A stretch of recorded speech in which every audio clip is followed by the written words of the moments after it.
Bonjour et tout d'abord merci d'avoir cliqué sur cette vidéo. Donc déjà pour commencer, comme d'hab, cette vidéo a été réalisée sur un Windows 10 Pro version 1909. Donc dans cette vidéo, on va voir comment simplement utiliser les icônes euh, et en créer aussi. Voilà. Donc déjà pour quand vous êtes sur un bureau, sur votre bureau Windows, pour agrandir ou diminuer les icônes, clic droit sur un endroit où il n'y a pas d'icône. Donc sur le bureau affichage, vous avez grand, tac, petit, tac et moyen. Voilà. Donc ce que vous pouvez faire aussi, c'est que faites un clic droit sur votre bureau personnalisé. Vous cliquez sur thème, paramètres du bureau. Et ça, voilà, on va parler des icônes système. C'est les icônes système, une partie des icônes système de Windows. Donc, si vous voulez que l'ordinateur qui est ici s'affiche sur le bureau, vous cochez la case. Si vous voulez que les fichiers des utilisateurs s'affichent, vous cochez la case. Si vous voulez que le réseau s'affiche, vous cochez la case, etc. Un exemple, je veux pas que le panneau configuration s'affiche. Il est ici en haut. Là, voilà. Je fais appliquer. Tac, il s'affiche plus. Donc, tac, je l'affiche. Alors, ce qu'il faut savoir, c'est qu'aussi, je peux changer si vous voulez. Si vous avez soit créé des icônes, soit vous voulez utiliser d'autres icônes système proposé par Windows, donc vous choisissez votre icône et vous cliquez sur l'icône dont vous voulez changer la forme, le visuel, donc vous faites changer d'icône. Par exemple, on va changer le bureau, on va le mettre on va mettre c'est une croix avec un rond, voilà, on va mettre logo là, voilà. Tant que vous n'avez pas fait appliquer, ça change rien. Après, vous faites appliquer, tac, et vous voyez maintenant votre poste de travail et PC. Donc, clic droit, on va remettre ça, tout ça comme il faut. Thème et zone du bureau et paramètres par défaut. Et appliquer, et voilà, et ça revient comme ça. Ce qu'il faut savoir aussi, donc là je vous ai préparé à l'avance un raccourci. Donc vous pouvez changer les icônes sur les raccourcis. Donc, par exemple, un raccourci qui pointe sur un fichier, un répertoire téléchargement. Donc, changer d'icône et vous pouvez changer d'icône. Vous pouvez mettre ce que vous voulez comme icône. Enfin, une petite mallette, voilà. Et appliquer, tac, voilà. Et vous avez une petite mallette, d'accord? Donc, clic droit, propriété, et là, changer d'icône. Et vous voyez bien que il va chercher toute la bibliothèque d'icônes dans un fichier DLL. Il y a plusieurs, faut savoir qu'il y a plusieurs Windows. Dans Windows, il y a plusieurs fichiers DLL sont qui embarquent des icônes. Donc ça dépend, ça sera pas forcément image.imageres.dll sur lequel vous allez pointer qui va contenir des icônes. Vous pourrez avoir par exemple, je crois que Shell DLL, Shell 32, je crois. Ouais, Shell 32.dll, ouais. Je vais voir s'il en a celui-là. Ouais, il en a aussi, regardez. Voilà, il en a aussi. Ouais, il en contient aussi. Ouais. D'accord, ça c'est un exemple, hein. Donc aussi, il faut bien dire que là, imaginez, vous faites parcourir.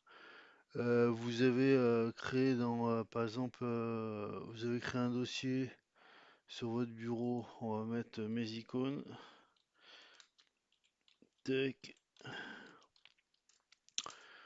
Vous avez mis plein d'icônes dedans. Vous faites parcourir. Vous allez sur le bureau, vous allez dans mes icônes et vous avez des icônes, vos icônes que vous avez créées dedans, hein. Et normalement, les icônes sont au format ICO, c'est le format de Windows, hein. Donc, dont on va reparler quasiment tout de suite. Donc, ce que je vous ai dit, c'est que aussi il y a chaque logiciel qui est installé sur votre PC. Il comporte une série d'icônes. Par exemple, regardez là, l'icône Google Chrome, l'icône Firefox, l'icône VLC, l'icône XNView. Hein. Donc si vous voulez par exemple pointer sur sur une autre terminal Mozilla, on va pointer sur Firefox et donc comme je vous l'ai dit, chaque logiciel que vous installez, s'il est bien fait, il possède une série d'icônes qui pointent sur le fichier. Donc vous avez, hop, tac, tac, tac, là vous en avez, on va prendre celui-là, tac, si vous voulez, donc vous pouvez, voilà.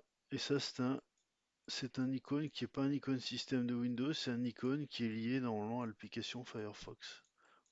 Voilà, tout simplement. Donc maintenant on va voir comment créer des icônes. On va utiliser un logiciel qui s'appelle The GIMP, très connu dans le monde du libre. Donc pour le télécharger, hop, The GIMP, G-I-M-P, The GIMP, tac. Et vous avez normalement le site officiel qui est ici, thegimp.org, tac. Vous faites télécharger download 2.10.14. Vous cliquez sur ça, ça se télécharge via BitTorrent ou directement. Voilà, ça va se mettre. Oh, il est gros hein, quand même, il fait 220 kilos, mais bon. 220 mégas, mais bon. Moi j'ai une connexion qui est. Je suis en fibre, donc ça va relativement, on va dire, vite.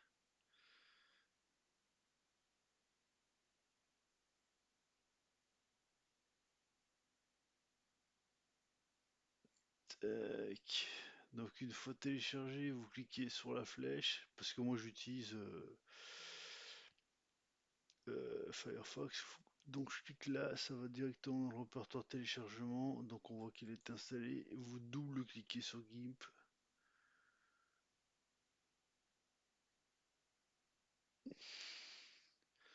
Installé pour tous les utilisateurs recommandés, oui. Tac. Il va vous afficher une fenêtre dans voulez-vous autoriser cette application à apporter des modifications à l'appareil? Vous mettez oui. Français, là vous avez le choix entre tout un tas de langues. Vous prenez français, hein, on est francophone. Voilà, GIMP personnalisé pour voir où est-ce qu'il installe les. Voilà, il l'installe bien dans programme file GIMP. Voilà, ça vous le laissez par défaut. Je ne sais pas. Créer un raccourci sur le bureau suivant, installer. Voilà. Donc ça s'installe, c'est relativement rapide. Tac, tac, tac. Voilà, donc GIMP installé. Je vous ai fait une coupure hein, pour l'installation. Donc il a créé cette icône sur le bureau. Vous le lancez, tac.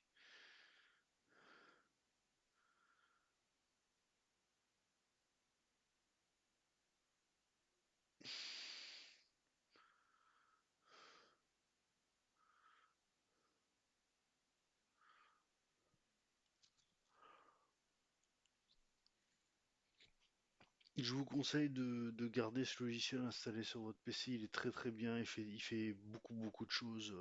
Et c'est pas une perte de temps que de l'avoir ou une perte de place, on va dire. Vaut mieux avoir un très bon logiciel de dessin et ça c'est un très bon logiciel de dessin.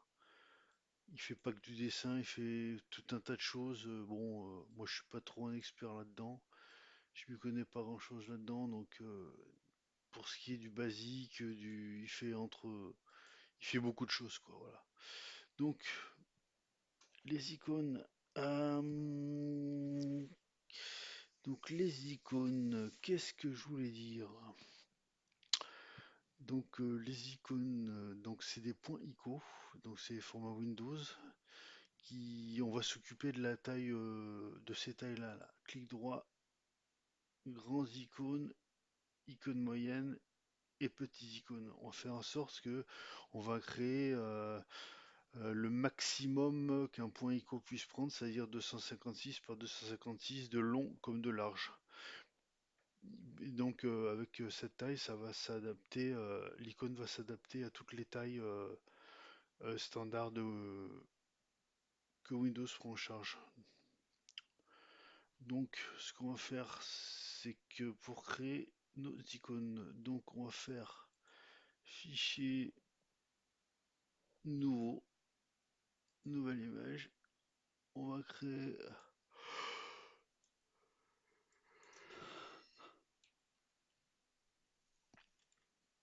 comme je vous ai dit, 256 par 256. Tac.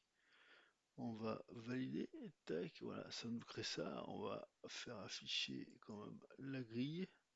La grille là-dedans, ça sera quand même mieux. Affichage grille, voilà. On va zoomer un petit peu. Parce que le fait de zoomer, ça va être mieux pour faire le dessin. Donc on va zoomer, on va dire deux fois, voilà, comme ça. Et on va commencer à attaquer un dessin. Vous allez voir mes talents de dessinateur. Donc on va faire ça. Donc ça, c'est, on va remplir avec un motif, on va dire, non, on remplit avec rien du tout. On remplit avec une couleur. Oh, ça fonctionne ce truc. Remplir avec, voilà, on va dire vert. Tac, voilà, on valide. Donc on a rempli avec le vert. Après, ce qu'on va faire, c'est quoi ça? Audi crayon. On va prendre le crayon. On va prendre, tac, on va prendre ça. Tac,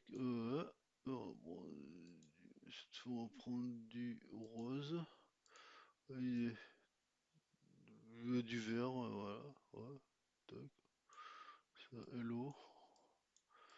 Voilà mon icône, hein. Tac, tac. On va reprendre, on va remplir ça, on va remplir. On va remplir, on va mettre des jaunes. Tac, tac, tac. On va remplir de rose. Tac. Voilà. Tac. Donc ça c'est un exemple d'icône, hein. Une fois que votre icône il était fait, hein, faites fichier, faites pas enregistrer sous, faites exporter. Voilà. Là il vous dit que votre icône il va l'exporter en format PNG, vous laissez ça, hein, vous mettez un nom par exemple, vous mettez icône 1 par exemple. Vous laissez comme ça, voilà. Donc enregistrer dans le dossier, on va mettre, l'enregistrer sur le bureau. Voilà. Vous cliquez là-dessus, sur sélectionner le type de fichier. Vous mettez ICO. Donc c'est un icône, hein. Vous voyez, ça a changé l'ICO, l'extension. Du coup, vous faites exporter. Tac, ça travaille. Et là, il vous dit le type de compression. Moi, ça, c'est moi, je laisse 4 BPP 1 bit alpha 16 slot palette. Moi, à mon avis, plus ce que vous avez à faire, c'est précis. Si vous, par exemple, vous voulez mettre une image en icône, à mon avis, il faudra peut-être mettre ces 24 bits, 4 bits par couleur, je sais pas, pour représenter une couleur, un truc comme ça. Écoutez, je sais pas, moi je mets 4 bits en tout cas, 4 BPP, je fais exporter, voilà. Donc là, l'icône il est là, voilà, regardez, et l'icône il fait taille 2 kilos, tac. À mon avis, plus il y a de couleurs, plus il y a de couleurs dans l'icône, et plus il va être gros, plus la taille de l'icône va être gros. Mais enfin bon, écoutez, hein, voilà, vous faites ça, coupez, vous mettez dans mes icônes, vous continuez à en faire plein, des icônes comme ça peut être pas mal. Donc là, par exemple, tout à l'heure, j'avais dit, si vous voulez, à ce moment-là, vous faites, tac, changer d'icône, vous allez parcourir, bureau, icône, mes icônes, l'icône que vous venez de créer, tac, et voilà, et regardez ça. Et quand je fais, tac, affichage, grandes icônes, il s'adapte parfaitement au carré maximum de 256 par 256. Vous voyez? Tac, icône moyenne, icône petite, tac, voilà. Icône moyenne, icône petite, voilà. Voilà, donc vous continuez comme ça, vous pouvez faire plein d'icônes, ça peut être hyper sympa. Donc, en conclusion, c'est que de nos jours, de toute façon, beaucoup de bureaux sont personnalisés avec des fonds d'écran, donc on sait quasiment de suite à quelle entreprise on a affaire, si c'est pour une entreprise, hein. C'est surtout des grosses boîtes qui font ça. Je dis surtout, mais il y a aussi des petites, hein. Mais bon, en majorité, c'est des grosses qui font ça. Mais rien ne vous empêche, si vous êtes une petite boîte avec peu de salariés, de personnaliser votre bureau, hein. Voilà, donc là, je vais vous laisser. Je vous laisse pour le final de la vidéo.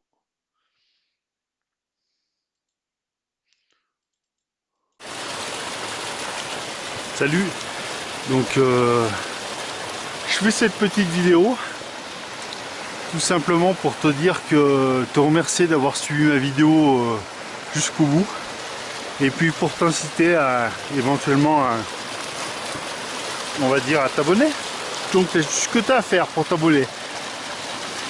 Donc si tu as un compte YouTube, tu as juste à cliquer ici, là, ouais, voilà, celui-là. Sur ce bouton en bas de la vidéo, il y a un à droite, je crois, ou à gauche, je me souviens plus.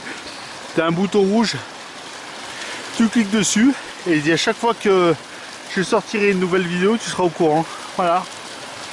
Et ben écoute, je te dis à bientôt pour une prochaine vidéo. Moi je vais continuer ma petite rando tranquille. Et puis voilà. Salut!